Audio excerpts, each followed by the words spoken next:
एके ज्ञान पिपासा YouTube channel में आप सभी का फिर से हार्दिक स्वागत है। इस वीडियो में हम लोग पढ़ेंगे उपराष्ट्रपति के बारे में। भारतीय संविधान के अनुच्छेद 63 में उपराष्ट्रपति पद का प्रावधान है। इसमें कहा गया है कि भारत का एक उपराष्ट्रपति होगा। उपराष्ट्रपति राज्यसभा का पदेन सभापति होता है। ध्यान दीजिएगा कि उपराष्ट्रपति राज्यसभा का पदेन सभापति होता है। राज्यसभा संसद का एक ऐसा सदन है जिसका सभापति उस सदन का सदस्य नहीं होता है। राज्यसभा का सभापति होता है उपराष्ट्रपति, लेकिन उपराष्ट्रपति राज्यसभा का सदस्य नहीं होता है। इसको भी आप जानते रहिएगा, एक बहुत इंपॉर्टेंट चीज़ है कि उपराष्ट्रपति राज्यसभा का सदस्य नहीं होता है। दूसरी महत्वपूर्ण बात, उपराष्ट्रपति पद के लिए उम्र सीमा क्या है।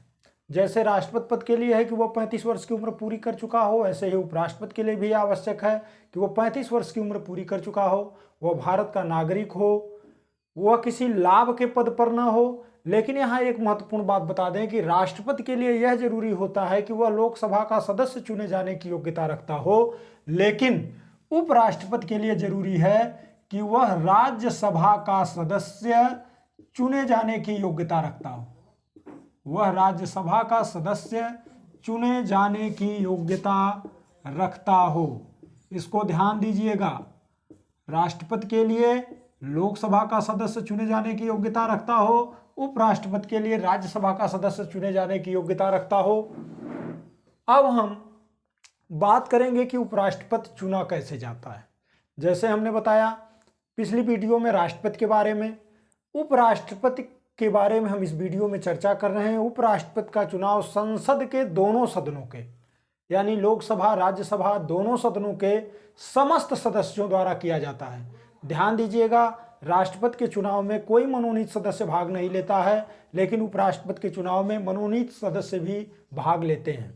दूसरा महत्वपूर्ण अंतर यह है कि राष्ट्रपति के चुनाव में राज्यों की विधानसभाओं के सदस्य भी भाग लेते हैं। उपराष्ट्रपति के चुनाव में किसी राज्य की विधानसभा का कोई भी सदस्य भाग नहीं लेता है। केवल दोनों सदनों के, यानी राज्यसभा और लोकसभा के निर्वाचित और मनोनीत सभी सदस्य मिलकर के उपराष्ट्रपति का चुनाव करते हैं।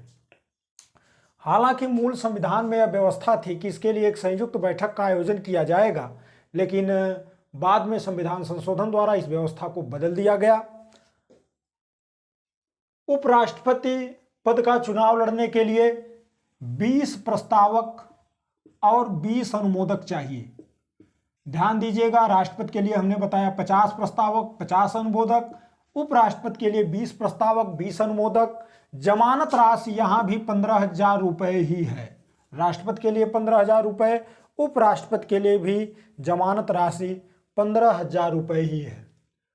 उपराष्ट्रपति का कार्यकाल उसके पद धारण की तिथि से 5 वर्ष तक होता है, लेकिन वह चाहे तो इसके पूर्व भी त्यागपत्र दे करके अपने पद से हट सकता है। इसके अलावा उसके हटाने की प्रक्रिया राज्यसभा से प्रारंभ होती है। ध्यान दीजिएगा, उपराष्ट्रपति को हटाने के लिए किसी ठोस आधार की जरूरत नहीं है। राष्ट्रपति के लिए संविधान में एक शब्द प्रयोग है, संविधान के अतिक्रमण। संविधान के अतिक्रमण का प्रश्न उत्पन्न होता है तब उसके खिलाफ महाभियोग लगाया जाता है। उपराष्ट्रपति के लिए महाभियोग जैसी प्रक्रिया का वर्णन नहीं है। उपराष्ट्रपति के लिए कोई भी आधार जिसको राज्यसभा उचित समझे हटाने की प्रक्रिया प्रारंभ कर सकती है। 14 दिन पूर्व उसकी सूचना उपराष्ट्रपति को देनी होती है। उपराष्ट्रपति को हटाने की प्रक्रिया राज्यसभा में ही प्रारंभ होती है और राज्यसभा समस्त सदस्यों के साधारण बहुमत से, राज्यसभा ध्यान दीजिएगा विशेष बहुमत नहीं, 2/3 बहुमत नहीं, समस्त सदस्यों के साधारण बहुमत से अगर उपराष्ट्रपति को हटाने का प्रस्ताव पारित कर देती है और लोकसभा उसे स्वीकार कर ले, अर्थात उससे सहमत हो जाए, तो उसी समय से उपराष्ट्रपति का पद रिक्त मान लिया जाता है। क्या आप बता सकते हैं कि अगर उपराष्ट्रपति का पद रिक्त हो तो कार्यवाहक राष्ट्रपति कौन होता है? संविधान में कार्यवाहक उपराष्ट्रपति के पद का कार्यवाहक उपराष्ट्रपति की कोई व्यवस्था नहीं की गई है। आप जानते रहिएगा कि अगर राष्ट्रपति का पद रिक्त होता है तो उपराष्ट्रपति कार्यवाहक राष्ट्रपति के रूप में कार्य करता है भारतीय संविधान के अनुच्छेद 65 के अनुसार। लेकिन अगर उपराष्ट्रपति का पद रिक्त होता है तो कोई भी कार्यवाहक उपराष्ट्रपति का प्रावधान नहीं है। उपराष्ट्रपति के पद पर कोई व्यक्ति अनेक बार निर्वाचित हो सकता है। उपराष्ट्रपति के निर्वाचन से प्रक्रिया से संबंधित जितने भी विवाद हैं सबका निर्णय अंततोगत्वा सुप्रीम कोर्ट द्वारा होता है। आपको यह भी बता दें कि उपराष्ट्रपति को शपथ राष्ट्रपति द्वारा या उसके लिए इस कार्य के लिए नियुक्त किसी व्यक्ति द्वारा दिलाई जाती है। लेकिन आप जानते रहिएगा कि प्रश्न जब भी आएगा कि उपराष्ट्रपति को शपथ कौन दिलाता है तो उपराष्ट्रपति को शपथ हमेशा राष्ट्रपति ही दिलाता है। विशेष परिस्थितियों में किसी व्यक्ति को राष्ट्रपति नियुक्त करता है इस कार्य के लिए कि वो उपराष्ट्रपति को शपथ दिलाए। आप यह जान लीजिए कि हमने ऊपर आपको बताया कि उपराष्ट्रपति राज्यसभा का सदस्य नहीं होता है, इसलिए उसे राज्यसभा में मतदान का भी अधिकार नहीं है, लेकिन उसे निर्णायक मत देने का अधिकार है। निर्णायक मत का तात्पर्य यह है कि यदि मत बराबर हो जाए, मत बराबर होने की स्थिति में वह निर्णायक मत का प्रयोग करता है क्योंकि वह सदन का सभापति होता है। अब जब राष्ट्रपति का पद रिक्त हो और उपराष्ट्रपति राष्ट्रपति के रूप में कार्य करे, हमने आपको बताया कि भारतीय संविधान के अनुच्छेद 65 के तहत, अनुच्छेद 65 पर हम लोग चर्चा कर लें।